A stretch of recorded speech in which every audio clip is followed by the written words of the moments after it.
get my for nothing.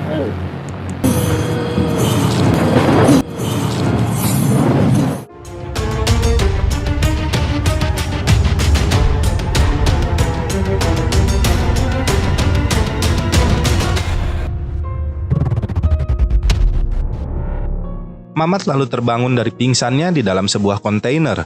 Neil menjelaskan bahwa Mamat diselamatkan oleh Yves dan pasukannya saat terjebak di dalam mobil yang terbakar es.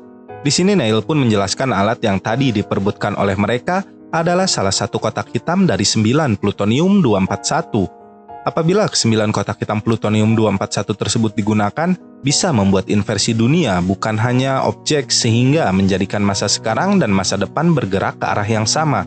Jadi manusia dari masa depan apabila berada di masa lalu, ia tidak perlu menggunakan oksigen, bergerak terbalik, otak terbalik, atau dengan kata lain dunia akan binasa. Di hari berikutnya Mamat menanyakan bagaimana mungkin orang di masa depan mampu membunuh orang di masa lalu yang masih memiliki hubungan darah, karena hal itu akan mengubah takdirnya. Namun Neil menjawab bahwa itu adalah sebuah paradoks.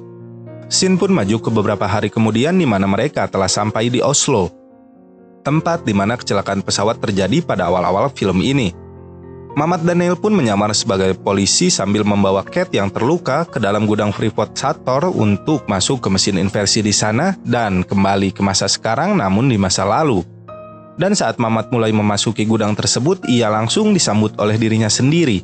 Ternyata orang misterius yang muncul di awal film dan terlibat perkelahian dengan Mamat adalah dirinya sendiri dari masa depan. Mamat pun berhasil kabur dari dirinya sendiri dan bergegas mengambil ambulans, sedangkan Neil membawa Kate untuk memasuki mesin inversi agar kembali ke masa kini. Neil ternyata sudah mengetahui hal ini dari awal, namun tidak memberitahukannya kepada Mamat karena takut akan mengubah takdir. Setelah berhasil melakukan inversi ke masa sekarang, Mamat meminta Neil untuk menyuruh pria pergi ke Oslo untuk meminta penjelasan tentang plutonium-241. Pria yang sudah tiba di Oslo pun lalu menjelaskan bahwa Sator dibiayai dan diarahkan agar mendapatkan algoritma mesin inversi. Pria pun menjelaskan bahwa mesin inversi dibuat oleh ilmuwan di masa depan, dan ilmuwan itu bunuh diri agar tidak membuat mesin lainnya dikarenakan tidak ingin membuat dunia kiamat. Istilah ini sama dengan jawaban Neil tentang paradoks di scene sebelumnya. Namun algoritma dari mesin inversi terbagi menjadi 9 bagian dan disembunyikan di tempat penyimpanan nuklir di masa lalu. Ternyata Sator yang mendapatkan algoritma adalah salah satu rencana pria untuk memancingnya agar mengeluarkan 8 algoritma lainnya. Mamat pun lalu memaksa pria untuk bertindak berbeda kali ini dengan melibatkan kembali Mamat dan juga Kate dalam misi selanjutnya dengan jaminan pria tidak akan menyakiti Kate dan anaknya. Pria pun menyetujuinya dan adegan berpindah ke sebuah kilang minyak di tengah laut, di mana di sini Kate, Neil, dan Mamat sedang merencanakan misi mereka. Neil pun memberitahukan kepada Kate apabila Sator mati maka secara otomatis algoritma tersebut akan aktif. Namun di luar dugaan, Kate memberitahukan bahwa Sator memang berniat bunuh diri dikarenakan kanker pankreas yang dideritanya sejak lama.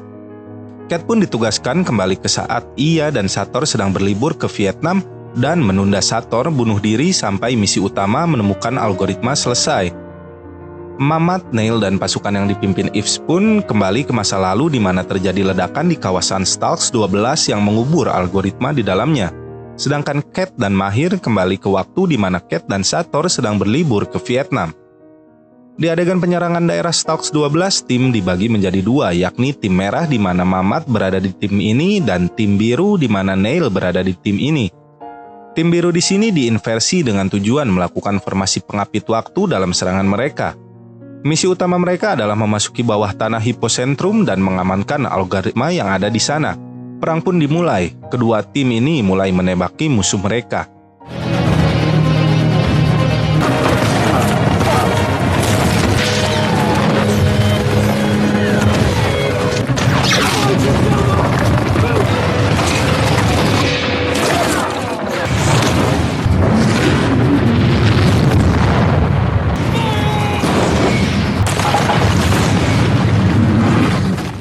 Di lain adegan, Neil yang sedang berlari tiba-tiba terhenti dan melihat anak buah Sator, yakni Volkov yang sedang memasang ranjau di pintu masuk terowongan bawah tanah tersebut. Ia pun berusaha memperingatkan Mamat dan Yves yang berperan sebagai tim utama, namun sepertinya terlambat. Mamat dan Yves yang merupakan tim utama dalam serangan ini memasuki terowongan bawah tanah dan tanpa sengaja kaki mereka dikait ranjau yang ledakannya membuat jalan masuk tertutup. Di lain waktu, Cat dari masa depan sudah berada di kapal pesiar dan bertemu Sator yang berasal dari masa sekarang. Mereka pun berbincang di sana dan Sator membahas sebuah pil untuk bunuh diri yang ia dapatkan dari agen CIA. Cat menahannya untuk meminum pil tersebut dan mengajaknya untuk menikmati waktu bersama. Namun Sator mengetahui bahwa itu adalah Cat dari masa depan dan mulai menelpon Volkov.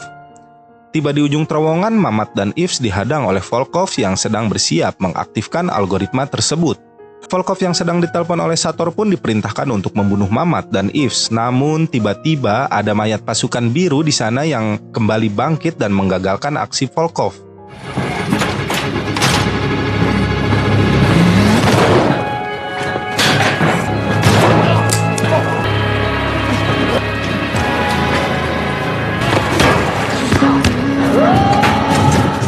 Mamat pun segera memanfaatkan situasi ini untuk mengambil algoritma tersebut dan berhasil menjatuhkan Volkov. Di sisi lain, Cat yang sudah tidak tahan lagi langsung menembak Sator dan membuangnya ke tengah laut. Namun untungnya misi utama telah selesai. Algoritma telah berada pada Mamat dan Yves saat Cat membunuh Sator. Mamat dan Yves yang kesulitan keluar dari terowongan tersebut akhirnya diselamatkan oleh Neil dengan menarik mereka menggunakan sebuah mobil, dan mereka pun selamat dari ledakan besar yang terjadi di sana. Setelah itu mereka bertiga membagikan 9 algoritma tersebut dan akan saling membunuh satu sama lain di lain waktu, dikarenakan siapapun yang melihat bentuk algoritma haruslah mati. Hingga saat Neil berpamitan untuk kembali ke medan perang, Mamat menyadari bahwa Neil lah yang selama ini selalu menyelamatkannya. Dan Neil pun akhirnya memberitahukan bahwa Mamatlah yang merekrutnya di masa depan, dan masa kini ialah masa lalu bagi Neil, namun masa depan bagi Mamat. Sungguh film yang melirikkan utek. Di akhir film yang terlihat sepertinya di masa lalu, di mana pria dan anak buahnya sedang bersiap untuk membunuh Cat, namun digagalkan oleh Mamat dari masa depan yang menagih janji pria untuk tidak membunuh Cat dan anaknya. Namun karena pria melanggar janji itu, Mamat pun membunuh pria dan sebelumnya mengatakan bahwa atasan dari pria yang sebenarnya adalah Mamat. Jadi film ini itu memang mengharuskan kita untuk berpikir agar mengerti alur ceritanya. Meskipun kalau Mamang udah mikir sampai ngebul pun masih belum tetap 100% ngerti jalan ceritanya. Banyak pertanyaan besar di film ini yang masih belum terjawab hingga film selesai menurut Mamang. Tapi mungkin akan ada sequel lanjutan dari film Tenet ini yang bisa menjelaskan alur ceritanya yang cukup menjelimet ini ya. Emang karya Om Nolan nggak mungkin receh sih alurnya, tapi untuk film yang satu ini berasa kurang greget aja, nggak tahu kenapa. Oke, segitu dulu untuk rangkum alur cerita film Tenet dari Mamang. Semoga bisa menghibur dan membuat otak kalian ngebul. Akhir kata, perbanyak rebahan, kurangi udut dan kopi agar badan sehat jasmani dan juga rohani. Wassalamualaikum warahmatullahi wabarakatuh. Salam Capruk Mania.